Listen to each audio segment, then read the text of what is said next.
motema etondi sami naposa na yo aba papa molimo nanga ezo ganga koluka yo nana kotikateo kotambola na yo osamotema nanga kolanda yo nana kolembateo kungumba mela yo tina aba. Bien-aimés, nous allons rendre grâce au Seigneur parce qu'il a permis que nous puissions encore être là pour continuer ce que nous avons commencé la semaine passée concernant le parler en langue, l'ordre que Dieu veut établir dans l'Église. Parce que c'est écrit pour que nous évitons toute forme de désordre concernant le parler en langue. C'est ainsi que nous sommes sur l'étude de 1 Corinthiens 14, verset par verset, pour que nous comprenions pourquoi Dieu a permis que ce chapitre soit écrit à cause du désordre du parler en langue qui régnait dans l'église de Corinthe. Et aujourd'hui, le même désordre parfois règne dans nos églises. Et nous avons compris beaucoup de choses. Et Dieu insiste sur l'interprétation et sur l'édification. Parce que Dieu ne fait pas des choses pour plaire aux hommes, il fait des choses pour un but. Quand Dieu vient parler, c'est pour accomplir quelque chose. C'est pour manifester quelque chose. C'est ainsi que Dieu insiste sur l'interprétation, bien-aimés. Nous avons vu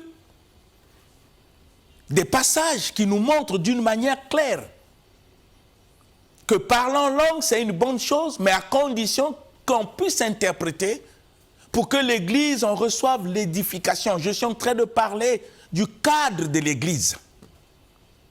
Je ne refuse pas que tu parles en langue chez toi à la maison, ça ne pose pas un problème. Moi, je crois au parler en langue. Et j'y crois peut-être plus que toi. Mais ici, c'est l'ordre dans l'Église. Comment cela se passe dans l'Église? Dieu nous a laissé la parole pour que ça soit enseigné, pour que nous puissions être édifiés, comprendre la manière dont Dieu veut que le parler en langue soit utilisé dans son Église.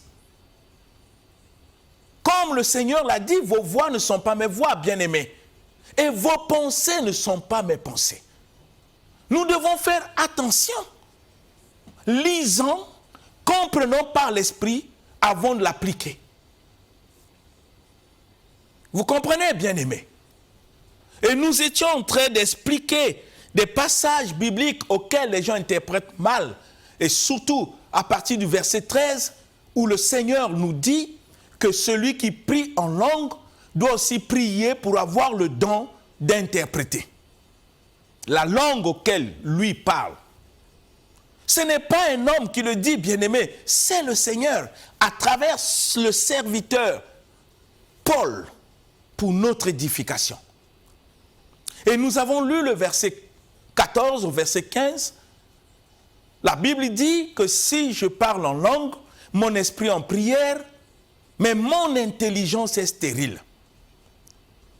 Et le verset 15 pose une question parce qu'il y a un problème. Il dit, que faire donc dans ce cas-là? C'est un cas, c'est un problème.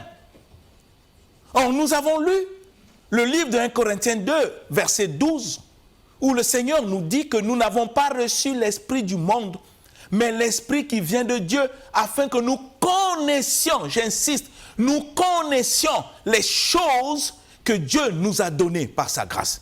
Parce qu'un chrétien, c'est celui dont l'intelligence est renouvelée pour comprendre les choses de Dieu. Et dans ce livre de Corinthiens, Dieu dit, personne ne connaît les choses de Dieu si ce n'est pas l'Esprit de Dieu. Or, nous qui parlons en langue, nous avons l'Esprit de Dieu. Donc nous ne pouvons pas ignorer la langue auquel nous parlons. Vous comprenez, bien-aimés? C'est ainsi que dans le verset 14 de 1 Corinthiens 14, la Bible dit, si je prie en langue, mon esprit en prière, mais mon intelligence est stérile. Il y a un problème. Parce que celui dont l'intelligence est stérile, c'est un chrétien. C'est celui qui a reçu l'Esprit de Dieu.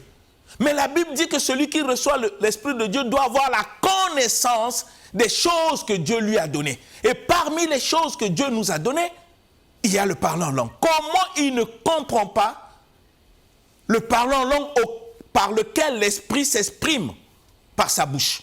Comment il ne comprend pas? C'est ainsi que le verset 15 dit, que faire donc dans ce cas-là? Et le verset 15 reprend, je prierai en esprit, mais je prierai aussi avec mon intelligence. Je chanterai en esprit, je chanterai aussi avec mon intelligence. Mais souvent, c'est l'interprétation qu'on donne de ce passage. On a comme l'impression qu'on veut nous dire que quand je prie en langue, après, avec mon intelligence, Jésus, tu es merveilleux. Non. Non. Vous comprenez que quand Dieu parle de l'interprétation, en quel moment l'interprétation s'effectue? Ça se passe à quel niveau? Mais ça se passe au niveau de mon intelligence. Si je ne comprends pas par mon intelligence, comment je peux expliquer aux gens ce que je dis en langue? Comment je peux expliquer si mon intelligence est stérile? Si mon intelligence ne comprend pas, comment je peux expliquer aux gens? Donc il n'est pas possible que je puisse parler en langue ou prier en langue, que mon intelligence ne participe pas. Puisque Dieu exige l'interprétation. Nous allons le voir au fur et à mesure qu'on avance. Vous allez comprendre l'ordre qui doit régner dans l'Église concernant le parler en langue. Parce qu'on a développé tellement de doctrines concernant le parler en langue. On a pensé que celui qui parle en langue est spirituel, mais la Bible nous dit que celui qui prophétise est grand, est spirituel, parce qu'il édifie l'Église. Pour que celui qui parle en langue puisse être grand et spirituel, il doit interpréter pour que l'Église en reçoive l'édification. C'est le verset 5 de 1 Corinthiens 14 qui nous le dit. Est-ce que c'est compliqué? Quand Dieu parle, il parle d'une manière claire. Mais pourquoi nous les hommes, nous voulons aller au-delà de ce que Dieu n'a pas dit? Comme le livre de 1 Jean qui dit que celui qui va au-delà de ce que Jésus n'a pas dit, il n'a point Dieu. Quand vous lisez le livre de 1 Jean, de 2 Jean plutôt, verset 9. Restons dans la parole. N'allons pas au-delà de ce que Dieu n'a pas dit. Vous comprenez, bien-aimés? Nous devons le comprendre. C'est ainsi que l'apôtre nous montre que le parler en langue est biblique. Comme moi-même, je crois, le parler en langue est biblique. Mais ça doit être conforme à ce que Dieu dit dans sa parole. Comment cela doit être exercé dans l'Église? Il faut que l'exercice du parler en langue dans l'Église soit conforme à l'enseignement que Dieu nous a donné dans sa parole, bien-aimés. Et la parole nous dit, nous l'avons lu, l'apôtre Paul dit que je rends grâce à Dieu parce que je parle en langue plus que vous tous. C'est le verset 19. Le verset 18 nous dit que il rend grâce à Dieu parce qu'il parle en langue plus que nous tous. Oui, c'est correct. Lui qui parle en langue plus que nous tous, il peut parler chez lui à la maison pendant des heures, ça ne pose pas un problème. Mais regardez l'ordre qu'il met dans l'église. Quand il est à l'église, comment il exerce son parler en langue? Lisons le verset 19. Qu'est-ce qui est écrit au verset 19? 1 Corinthiens chapitre 14, au verset 19, dans la version Louis II, nous lisons notre Seigneur. Amen. Mais dans l'Église, j'aime mieux dire 5 paroles avec mon intelligence, afin d'instruire aussi les autres, que 10 000 paroles en langue. Amen. Amen. Je ne sais pas si vous comprenez, je ne sais pas, c'est trop simple. Celui qui nous a dit au verset 18, qui parle en langue plus que nous tous, il comprend ce que Dieu veut dans son église. Il dit, dans l'église, je préfère dire 5 paroles pour édifier, pour instruire, que 10 000 paroles en langue. Comment vous comprenez ça? Il dit, dans l'église, je préfère parler au moins 5 paroles dans le but d'édifier, d'instruire les gens, que de dire 10 000 paroles. Comment vous voyez cette comparaison? Cela sous-entend qu'il est inutile de dire 10 000 paroles en langue, si cela n'édifie pas. On préfère quelqu'un qui nous dit 5 mots, qui nous édifie, qui nous construit, que celui qui nous parle 10 000 paroles en langue sans nous édifier. Nous revenons au verset 6 de 1 Corinthiens 14, dit, de quelle utilité? Quelle est l'utilité de celui qui nous parle 10 000 paroles en langue, qui ne nous édifie pas? Quelle est son utilité dans l'Église?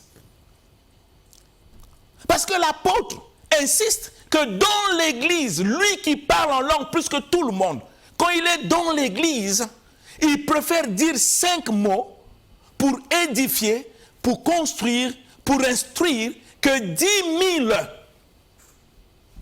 paroles en langue. Je ne sais pas si vous comprenez. Je ne sais pas si vous saisissez la pensée de Dieu. Mais dans nos églises, nous faisons le contraire.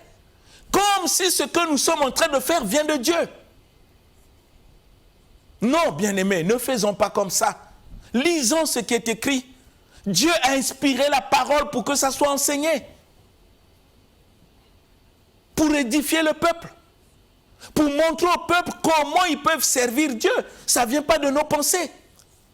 Dieu l'a mis dans sa parole. Nous devons servir le Seigneur, faire des choses de Dieu selon l'esprit de sa parole. Pas selon nos pensées. Pas selon nos voix, bien-aimés. Parce que le Seigneur lui-même a dit, je le répète encore, vos voix ne sont pas mes voix. Et vos pensées ne sont pas mes pensées. Dieu nous a inspiré sa pensée par la parole pour que nous puissions lire. Et vous comprenez pourquoi l'Église primitive n'a pas voulu conduire l'œuvre de Dieu par des pensées humaines et tous y persévérer dans les enseignements pour comprendre la manière dont Dieu veut que les hommes puissent le servir, la manière dont Dieu veut que nous puissions exercer le parler en langue dans l'Église. C'est écrit. Sinon, l'apôtre Paul ne devait pas nous dire de la part de Dieu ce qu'il est en train de dire pour ramener l'église de Corinthe et toutes les églises du Seigneur qui sont dans le désordre du parler en langue à l'esprit de la parole. Il dit, il parle en langue plus que nous tous. Oui, c'est vrai, parce que le parler en langue est biblique. Mais dans l'église, comment cela doit s'exercer? Il dit, quand j'arrive à l'église, je préfère dire 5 mots pour édifier, pour instruire, pour construire des vies, que 10 000 paroles en langue. Or, dans nos églises, nous faisons le contraire. Nous pensons que celui qui dit 10 000 paroles en langue est plus spirituel que celui qui peut exhorter, édifier ou prophétiser. Quelle contradiction! À partir de ce moment-là, nous pouvons nous poser la question, nous servons qui? Et nous suivons qui? Le Seigneur dit lui-même dans sa parole, si vous m'aimez, gardez ma parole, gardez mes commandements. Dieu nous enseigne, non pour nous faire mal, mais c'est pour ôter le désordre, pour ôter des mauvaises sémences que le diable est en train d'introduire pour pervertir l'évangile pur, afin d'amener les enfants de Dieu dans l'erreur. N'oubliez pas ce que le Seigneur a dit. Mon peuple périt parce qu'il lui manque la connaissance. Si nous n'avons pas la connaissance de l'exercice du parler en langue dans l'église, tel que Dieu l'enseigne, nous allons fabriquer notre propre manière de parler en langue. Et ça devient un désordre. C'est ce désordre-là que nous devons éviter. Bien-aimés, je vous parle avec mon cœur. Non pour vous faire mal, non pour vous critiquer, non, pour qu'ensemble, nous puissions manifester l'œuvre de Dieu telle qu'il l'a enseignée, afin que le diable soit toujours confus dans la distraction qu'il est en train de mettre au milieu des enfants de Dieu. Et quand nous lisons le verset 20. Je vous ai dit, c'est une étude verset par verset de 1 Corinthiens chapitre 14. Et je n'aimerais pas qu'on puisse sauter pieds joints. Nous devons voir ce qui est écrit, si ce qui est écrit, c'est ce que nous faisons dans nos églises. Le verset 20 nous dit quoi? 1 Corinthiens chapitre 14 au verset 20, nous lisons notre Seigneur. Amen. Frères, ne soyez pas des enfants sous le rapport du jugement, mais pour la malice, soyez enfants. Et à l'égard du jugement, soyez des hommes faits. Amen. Amen. Dieu dit ne soyez pas des enfants. Ne soyez pas des enfants quant à la faculté de perception et de jugement. Nous ne devons pas être des enfants. Nous devons avoir le discernement pour comprendre ce qui est juste, ce qui est vrai. On ne doit pas faire des choses dans l'enfantillage concernant le jugement. Ayez le discernement pour comprendre que ce que nous sommes en train de faire parfois n'est pas conforme à ce que Dieu a dit dans sa parole. Il n'est pas possible, bien-aimés, qu'on vienne dans une église et qu'on parle en langue sans interprétation et que l'église ne reçoit pas l'édification. Ça ne vient pas de Dieu, ça. Ça ne vient pas de Dieu. Même si nous voulons faire croire aux gens, non, ne faisons pas comme ça. Parce que ce Dieu auquel tu fais croire que c'est lui qui est en train de parler à travers toi par son esprit, te dit, il faut qu'il y ait l'interprétation. Pour que l'église en reçoive l'édification. Ne soyons pas des enfants en matière de discernement, du jugement des choses. À la lumière de la parole. Et la Bible dit, pour les malices, soyez des enfants, c'est-à-dire que nous ne devons pas nous lancer dans les malices, dans des jeux qui sont obscurs, non. Mais pour le jugement des choses, nous devons avoir le discernement. On ne doit pas être des enfants pour comprendre que ce qui se passe n'est pas conforme à ce qui est écrit. C'est ce que Dieu veut. Mais pourquoi? Mais parce que il y a comme une doctrine concernant le parlant en langue qu'on a fait croire aux gens. Quand quelqu'un parle en langue, le diable n'écoute pas. Qui vous a dit ça? Quand quelqu'un parle en langue, le diable n'écoute pas. Qui vous a dit ça? Voyez, on fait sortir même des doctrines qui n'existent pas. Quand quelqu'un parle en langue, le diable ne peut pas écouter, ça dépasse l'entendement, c'est spirituel. Mais le diable, c'est un être spirituel. Le diable n'est pas charnel. Je ne sais pas, tu parles de quel diable? Je suis en train de vous parler de Lucifer. C'est un être charnel, mais il est spirituel. Quelle est la langue que Lucifer ne peut pas écouter? Dites-moi quelle est la langue qu'on peut parler sur la terre, même au ciel, que Lucifer ne peut pas écouter. Voyez, on crée des choses qui n'ont rien à voir avec la parole du Seigneur. Et vous trouvez des chrétiens, comme Jésus lui-même a dit, celui qui n'a pas la connaissance, qui enseigne ceux qui n'ont pas la connaissance, les deux tomberont dans le trou. Rappelez-vous de Nicodème. Il pensait avoir la connaissance de la parole de Dieu. Quand il a rencontré le Seigneur, qu'est-ce qui s'est passé? Dieu lui enseigne la nouvelle naissance. Que pour voir le royaume, il faut naître d'eau et d'esprit. Un docteur de la loi était étonné pour la première fois d'écouter l'enseignement de la nouvelle naissance. Et il pose la question à Jésus. Comment cela peut se passer? Est-ce qu'il faut que je rentre dans le ventre de ma mère pour naître? Vous voyez, c'est une interprétation. Comme nous interprétons aujourd'hui mal la parole de Dieu. Et Jésus lui pose la question. Tu es docteur de la loi, un enseignant de la Bible. Tu ne connais pas ces choses? Vous voyez, la question est très forte. Si Nicodème ne connaît pas ces choses, qu'est-ce qu'il enseigne aux gens? Il enseigne quoi? Et Jésus ajoute, nous parlons de ce que nous connaissons. Un prédicateur parle de ce qu'il connaît. Et ce qu'il connaît vient de l'Esprit de Dieu. L'apôtre Paul disait, notre prédication dans le livre de Thessaloniciens notre prédication ne se repose pas sur l'erreur, ni sur les motifs impurs, ni sur la fraude. Et il ajoute, ce Dieu qui nous a choisis, il nous a confié l'évangile. Il dit Dieu nous a confié. L'évangile doit être confié. L'évangile ne doit pas être apprise. Mais il faut qu'on te confie ça. Il dit nous parlons non pour plaire aux hommes, mais à Dieu qui sonde nos cœurs. Vous comprenez quand l'Esprit de Dieu conduit un homme? On ne peut pas enseigner aux enfants de Dieu pour dire quand quelqu'un parle en langue, prie souvent en langue, parle en langue, le diable ne peut pas t'écouter. Écoutez, bien-aimés, ne faites pas ça. Ce n'est pas juste. Restez biblique.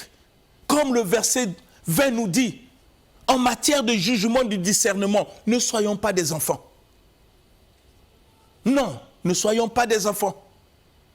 Dieu refuse que nous puissions être des enfants en matière de jugement. Frères, ne devenez pas des enfants.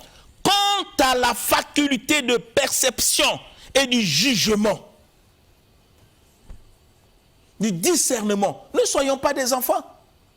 On ne peut pas faire croire aux gens que quand quelqu'un parle, le diable n'écoute pas. Écoutez, bien-aimés. Quand le diable, Lucifer, a voulu nuire à la vie de Job, je parle de Lucifer, le diable, quels que soient les qualificatifs que la Bible lui donne, quand il a voulu nuire à la vie de Job, bien-aimé, il est parti voir Dieu. Je vous parle de Lucifer, vous connaissez l'histoire dans le livre de Job. Il est parti voir Dieu. Posons-nous la question, dans quelle langue il a parlé à Dieu?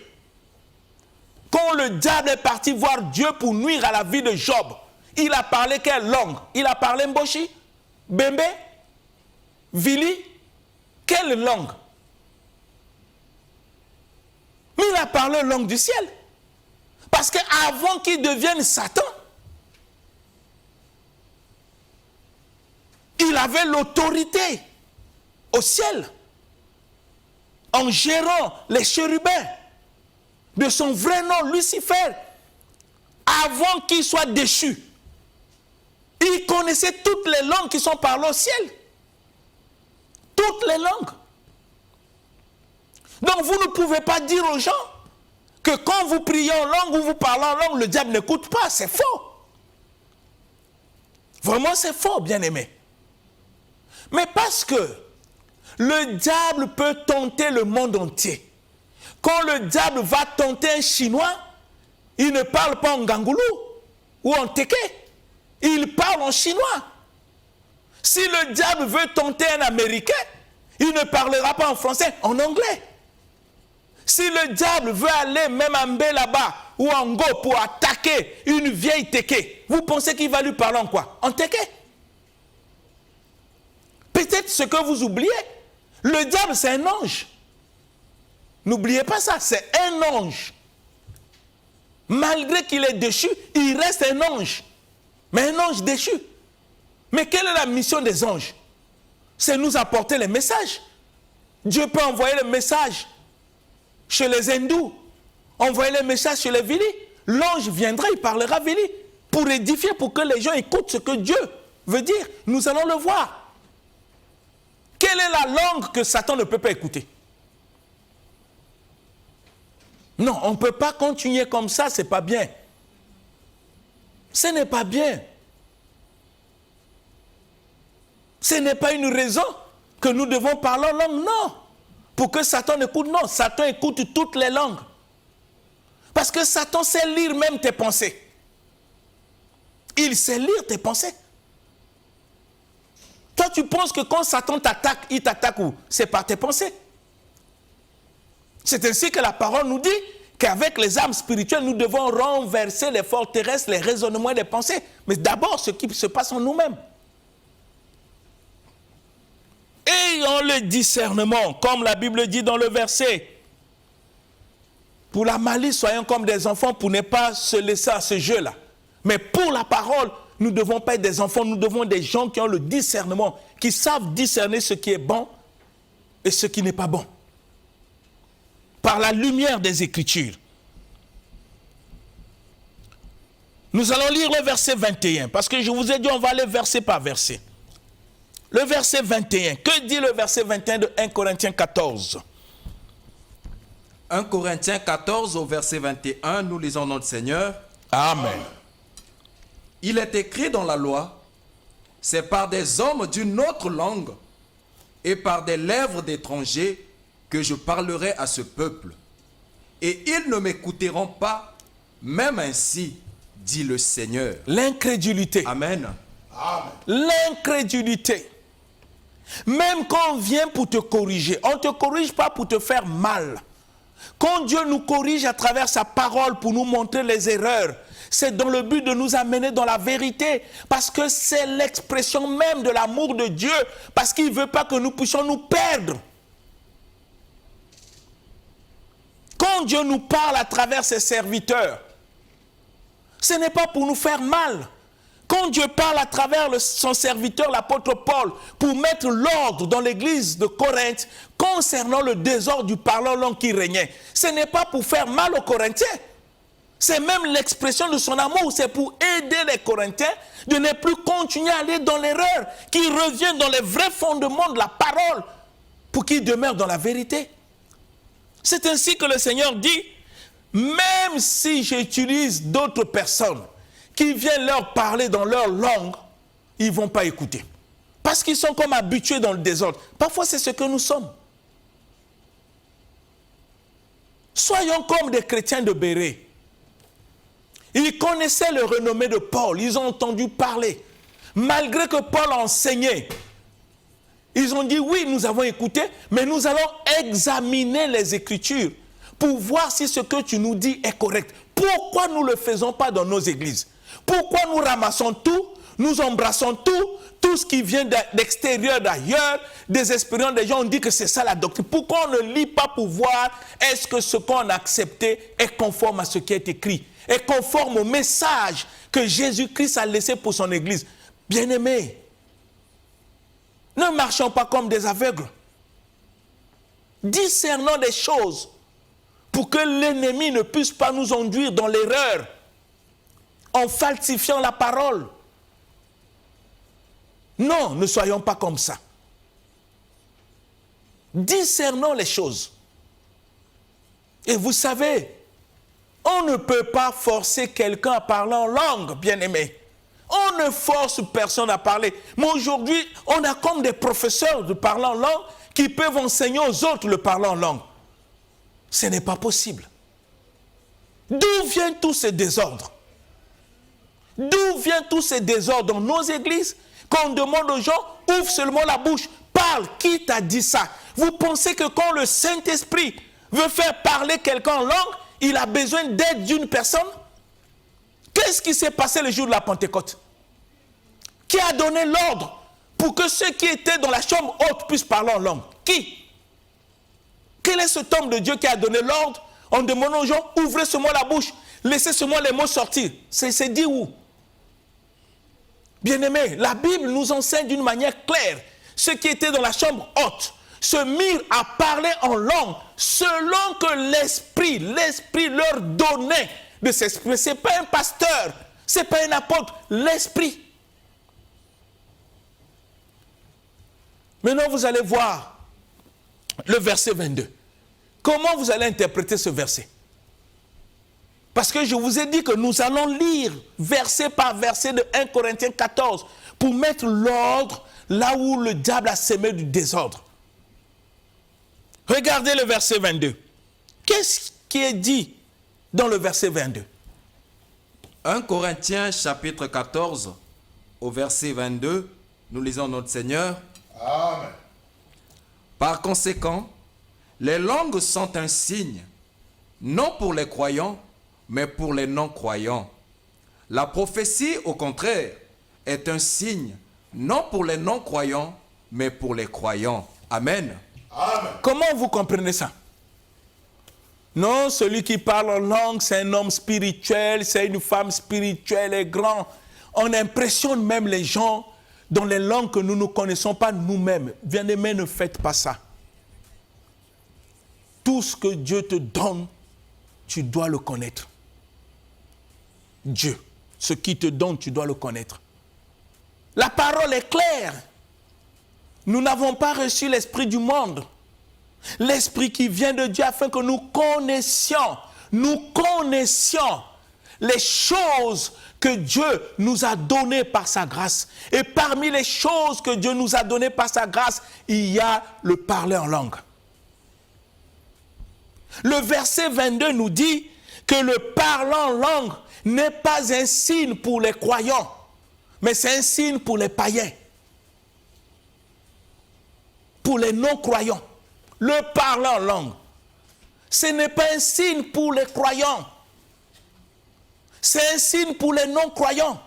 Mais la prophétie, au contraire, n'est pas un signe pour les non-croyants, mais c'est un signe pour les croyants. Vous comprenez que parfois Dieu dit autre chose, mais nous disons aussi à notre manière ce que nous pensons dire. Et vous allez comprendre ce contexte quand nous allons revenir dans Actes des Apôtres chapitre 2. Et vous allez comprendre pourquoi Dieu dit que le parler en langue, c'est un signe pour les non-croyants. Parce que nous allons revenir, parce que nous sommes sur l'étude. On va revenir sur ce passage. Et que la prophétie, c'est un signe pour les croyants et non pour les non-croyants. Et ça s'est produit d'une manière extraordinaire le jour de la Pentecôte. Ce verset s'est accompli merveilleusement. Et ça s'accomplit au cours de l'histoire de l'évolution de l'Église. De la marche plutôt de l'Église. Vous comprenez? On force parfois les gens à parler les choses qu'eux-mêmes ils ne comprennent pas. C'est mettre les gens dans un danger. Nous n'avons pas le droit de donner l'ordre au Saint-Esprit. Nous devons nous soumettre à l'Esprit de Dieu et laisser l'Esprit de Dieu nous conduire tel que le Seigneur Jésus l'a dit. Maintenant, regardez comment Dieu met l'ordre dans l'Église. Comment l'exercice des dons, et particulièrement le parlant langue, doit s'exercer dans l'Église. Comment ça doit se passer dans l'Église? Nous allons lire le verset 23. 1 Corinthiens chapitre 14 au verset 23, nous lisons notre Seigneur. Amen. Si donc, dans une assemblée de l'Église entière, tous parlent en langue, et qu'il survienne des hommes du peuple ou des non-croyants, ne diront-ils pas que vous, tous, vous êtes fous? Amen. Amen. Vous voyez? C'est qu'il y a un problème. Dieu dit, si dans une église, dans une assemblée, tout le monde se met à parler en langue, et qu'il y ait les non-croyants qui arrivent, même les gens ignorants, est-ce qu'ils ne diront pas que vous êtes fous? C'est Dieu qui le dit. C'est qu'il y a un problème. C'est qu'il y a un problème. Bien-aimés, il y a vraiment un problème. Nous devons comprendre cela. Ils diront que vous êtes fous. Comment on peut qualifier des gens qui parlent par l'esprit des fous?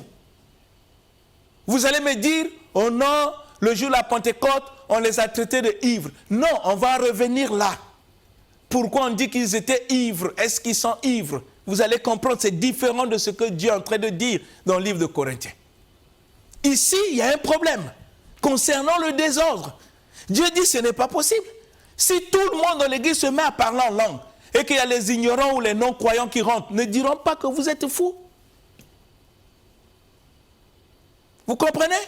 La question qu'on doit se poser, est-ce que tous dans l'église, nous pouvons parler en langue au même moment? C'est une question qu'on peut se poser. Aujourd'hui, nous le voyons. L'homme de Dieu peut être là, peut venir. et dire aux gens, maintenant mettons-nous debout, tous nous allons prier en langue, tous, j'aimerais que toute l'église, nous allons prier en langue. Mais Dieu dit, quand vous faites comme ça, vous risquez d'être qualifiés comme des fous. Et il y a une raison à cela, que nous allons voir au fur et à mesure que nous allons lire les versets. Vous comprenez, bien-aimés? On ne peut pas faire comme ça dans une église. Demander à toute l'assemblée de se mettre debout pour dire, même toi qui ne parles pas, ouvre seulement la bouche. L'onction va tomber sur toi, vous allez voir. Allez, prions tous en langue. Toute l'église, les autres, chacun avec son rythme. Quelle cacophonie! C'est ce que Dieu pose comme question. Il dit, si vous faites ça, et qu'un non-croyant, un ignorant, quand il voit ce que vous êtes de faire, il ne va pas vous dire que vous êtes fou. Vous voyez, même Dieu lui-même n'est pas d'accord. Nous allons le voir quand nous allons lire. Et vous allez voir comment le parlant langue doit s'exercer dans l'église. C'est écrit. C'est écrit, bien-aimé. Sinon, Dieu ne devait pas poser des questions pour dire, si vous faites ça, les gens ne diront pas que vous êtes fou. C'est une interpellation. Pour montrer que ce modèle-là ne vient pas de Dieu. Ce modèle ne vient pas de Dieu. Le jour de la Pentecôte, c'est autre chose. Nous allons revenir là, je vous dis, on va revenir là pour que vous compreniez la pensée de Dieu. Mais ici, Dieu est en train de mettre l'ordre dans l'église. Comment nous devons exercer le parlant langue dans l'église?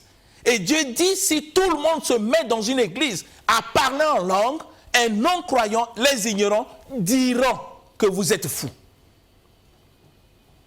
Vous comprenez? Je veux que tu puisses réfléchir, bien-aimé. Nous allons revenir le mardi prochain, parce que nous sommes sous l'étude, jusqu'à ce que nous allons terminer cet enseignement, pour que le corps de Christ en reçoive l'édification, et que l'exercice du don du parlant langue, ou du parlant langue simple dans l'église, soit conforme à ce que le Seigneur lui-même a enseigné. Ne poussons pas des gens à parler en langue, ne les poussons pas. Si nous croyons que le parlant langue est l'œuvre de l'Esprit, laissons l'Esprit lui-même faire son travail dans l'homme. Ne devenons pas des professeurs pour montrer aux gens comment on doit parler en langue. Laissons le Saint-Esprit faire le travail. Il est souverain. Il n'a pas besoin des conseils des gens. Bien-aimé, tu comprends que Dieu est contre tout le parlant en langue qui n'édifie pas. Un parlant en langue qu'on ne peut pas interpréter ni par celui qui parle, ni par ceux qui écoutent. Ça pose un problème. Sortons de cela et demeurons dans ce que le Seigneur a dit. Que le Saint-Esprit continue à parler au fond de ton cœur afin de nous ramener tous à la pensée et à la voix de Dieu qui est autre que sa parole. Que mon Dieu vous bénisse. Amen. L'émission Parole de vie avec le pasteur Lévi Nikwe, chaque mardi à partir de 17h10 sur DRTV International.